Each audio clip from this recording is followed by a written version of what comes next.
Hi, good afternoon, it's Karen. I've been on this weight loss journey for about 6 months and I've lost about 32 pounds. And by just giving up sugar and not eating fast food or a lot of processed food. I do a little, but I've really tried not to. And one of the things that I'm really excited about is this chocolate oatmeal muffin with dark chocolate chips. And it's a real amazing muffin. I keep them in the freezer. And then when I want something chocolatey, I'll have it with a cup of coffee or one of these little muffins and I'll just nuke it in the microwave for 20 seconds and it's amazing.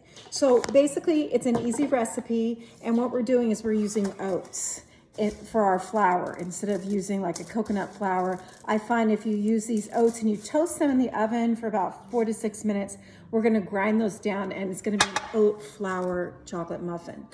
In this bowl, I've taken my bananas, and you want to use really old ripe bananas and mush them in. And I've taken like 2 beaten eggs and put that in and 3/4 a cup of skim milk. And if you want to, you really could use almond milk as well. I've tried that. So we get our wet mixture going, and then what I'm going to do next is add in 1/3 cup of honey.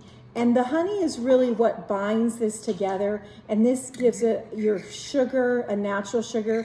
You could do this with cane sugar if you want to, if you don't care, or coconut sugar, or you could even use steep if you want to do that. But I'm really trying to eat a more natural food base. So we'll add the honey to that, and then it'll take, usually a recipe will tell you to take 1 teaspoon of vanilla, but because we're not using a lot of regular sugar in here, it needs a little bit more oomph.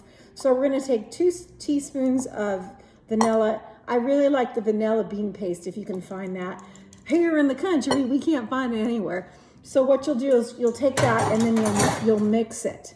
And then what we're gonna do is after I put the oats in the oven and they're toasted and we let them cool off a bit, we're gonna actually grind them down and add that, a little bit of salt, a little bit of soda, a cocoa powder, which this is what I use. I love this organic cocoa powder.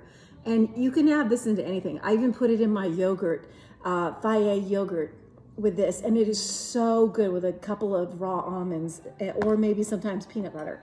So we're gonna mix this up and then we'll add the chocolate chips and then put a little oats on top. So I'll show you the finished product. It is delicious and I will include the recipe. Yeah.